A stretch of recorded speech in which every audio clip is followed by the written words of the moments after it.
그 성경별곡을 시작하기에 앞서서 먼저 고려가요의 갈래 정리를 좀 하고, 그 다음에 정석가의 정석가를 전부 다 볼 필요는 없지만 정석가의 유견을 봐야 됩니다. 왜냐면 이 정석가의 유견이 서경별곡의 이연하고 거의 내용이 동일하거든요. 약간 뭐 반복이 되고 안 되고의 차이가 있을 뿐이지. 그래서 먼저 고려가요 갈래 정리를 좀 하고 정석가 유견을 먼저 보겠습니다. 자, 서경별곡 같은 경우에는 고려가요라는 갈래죠. 그래서 여러분이 다른 선생님하고 먼저 그 고려가요를 공부를 했을 겁니다. 거기에 선생님은 조금만 덧붙일까 합니다. 자, 고려가요는 고려시대 때 평민들이 부르던 민요적 시가를 얘기합니다. 귀족들은 경기체가라는 갈래를 즐겼고요. 평민들은 이 고려가요를 창작하고 향유했습니다. 그래서 평민들이 지었기 때문에 그 평민들, 일반 백성들의 그 풍속이 담겨져 있기 때문에 고려가요라는 말 대신에 고려소교라고 하기도 하고요. 그 다음에 고려에서 여, 가요에서 요를 따서 여요라고 하기도 합니다. 그리고 앞선 시대의 갈래들, 뭐 향가라던가 고대가요 같은 것들보다 상대적으로 길기 때문에 장가라고도 하기도 합니다. 이 고려가요는 원래는 평민들이 부르던 민요적 시가였지만 궁중의 소각으로 편입이 되는데, 이 말이 무슨 말이냐면 궁중음악으로 사용을 했다는 얘기예요.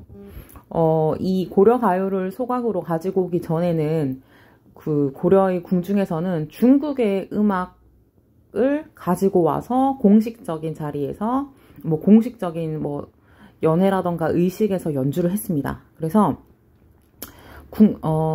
좀 우리의 노래를 불러보자, 그런 취지로 이런 고려가요를 궁중소각으로 편입했던 것 같아요. 근데 이제 서민들은 이 노래를 부를 때, 평민들은 이 노래를 부를 때 악기 연주가 없이 불렀지만 궁중소각으로 편입이 되면서 어느 정도 형식을 갖춰야 했습니다. 그래서 악기가 들어가게 되고, 그래서 음악으로 연주되기 쉽게 좀 변모했어요. 그래서 그 원래의 노래하고 그 악곡하고 사이에 괴리가 있었기 때문에 그 부분을 채워 넣기 위한 여음 같은 것들이 들어가게 됩니다.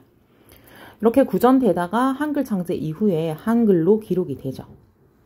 자, 형식은 연이 구분이 되어 있는 분연체로 되어 있고, 네, 이건 다른 말로 분장체나 연장체라 하기도 하죠. 그 다음에 고려가요 사문보, 후렴구가 발달되어 있다. 후렴구라는 것은 그 일정한 자리에 좀 의미 없이 반복이 되는 건데, 긴 것들 있죠. 그거를 후렴구라고 한다고 했습니다. 그쵸? 내용, 현세적이고 향락적이다. 먼저 얘기하자면 선생님 수업 시간에도 얘기했듯이 이 학습지는 선생님이 만든 게 아니에요. 다른 선생님이 만드신 거를 수업용으로 활용하겠다고 양해를 구하고 들고 온 거기 때문에 선생님이 가고자 하는 방향하고 다른 부분도 있습니다. 그 한글 파일이 아니라 PDF 파일로 받았기 때문에 수정이 안 되는 부분이 있어요. 그래서 이 부분, 현세적이고 향락적이다 부분은 선생님 이 부분은 좀 지우고 싶습니다. 왜냐면 고려시대 평민들이 부르던 노래이기 때문에 굉장히 내용이 솔직합니다. 그러니까 그 솔직한 내용이 방종이 아니라 그냥 그 시대 사람들은 자유분방했던 거예요. 본격적인 유교 사회인 조선시대가 되기 전 고려 사람들은 좀 더 자유로웠습니다. 그래서 그들의 감정, 그들이 겪는 일들을 아주 솔직하게 나타냈죠.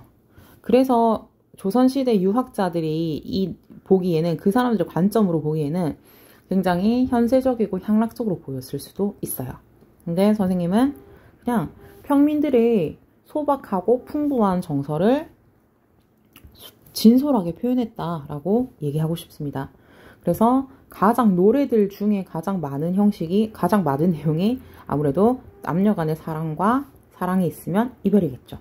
그 다음에 청산별곡 같은 곡에서는, 청산별곡이라 완전히 딱 잘라 말하기는 힘들지만 자연에 대한 예찬, 이런 내용들도 나타납니다. 고려시대의 평민들이 지었기 때문에 언제 누가 지었는지는 잘 알려져 있지 않습니다. 그래서 주요 작품으로는 동동, 가시리, 청산별곡, 서경별곡 등이 있고요. 정석가 같은 경우에 이 1년이 뭐 딩하 돌아 당금의 개상이다 해서 딩 정이고 돌은 석이죠. 그래서 정석가가 됐는데 여기 있는 이 내용을 보면은 일반 백성들이 할 수 있는, 그러니까 얘기할 수 있는 내용이 아니에요. 그래서 요 1년 같은 경우에는 아 이게 궁중소각으로 편입되면서 붙은 부분이구나 라고 그냥 생각하면 되는 부분입니다. 근데 이제 유견을 얘기하기 전에 1년만 하나 보고 갈게요. 바삭바삭, 자, 가는 모래 벼랑에 구운 밤 5대를 심습니다. 바삭바삭 가는 모래 벼랑이라고 하면 굉장히 척박한 토양이죠.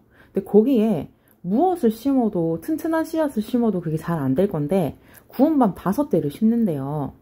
근데 그럼 싹이 날 리가 없겠죠? 근데 그 밤이 싹이 나야지만 유덕하시님을 이별하고 싶습니다. 그럼 결국은 얘들아, 요 상황, 아주 척박한 모래땅에 구운 밤 5대를 심어서 싹이 돋아난다는 것은 불가능한 상황이죠. 그쵸? 이거는 뒤에 유견의 맥락을 설명하기 위해서 선생님이 설명하는 거니까 여러분이 시험 공부를 할 때 부담을 가지지 않아도 됩니다.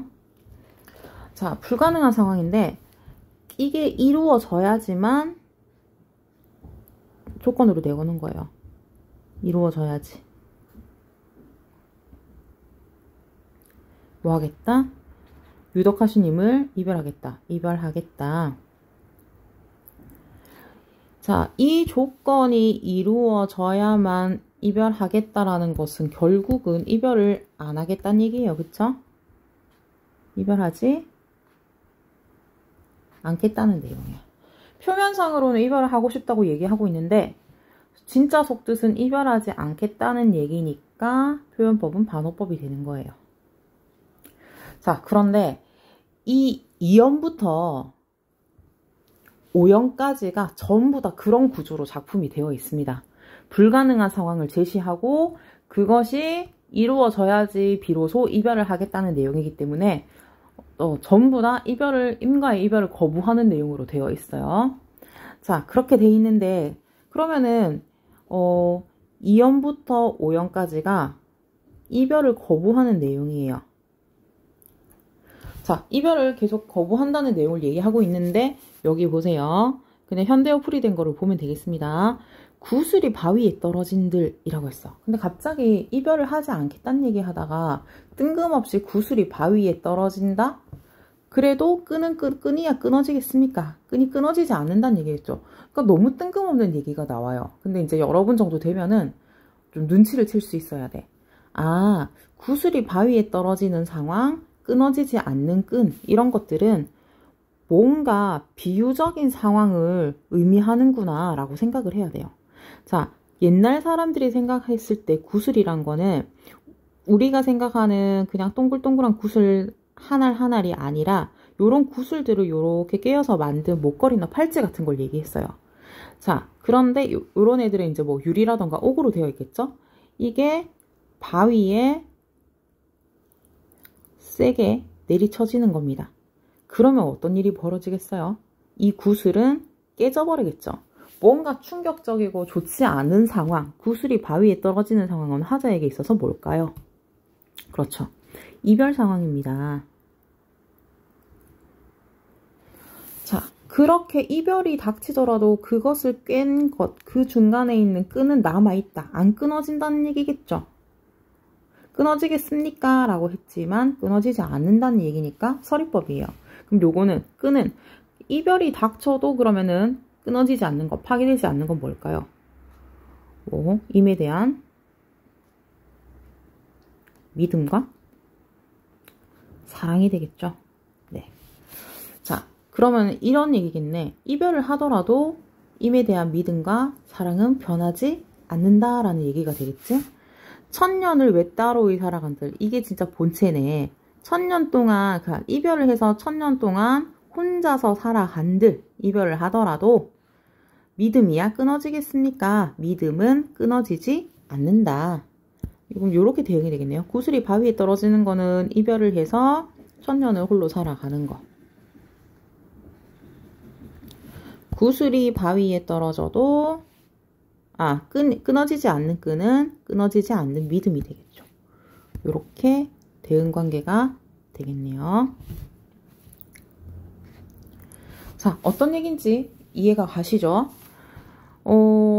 결국은 헤어지더라도 당신에 대한 사랑은 변하지 않는다는 얘기를 하고 있는 건데, 근데 얘들아, 2연에서 5연까지 실컷 이별하지 않겠다 해놓고 6연부터는 말투가 좀 달라요. 그치? 여기서는 이별을 거부한다기보다는 어떤 거?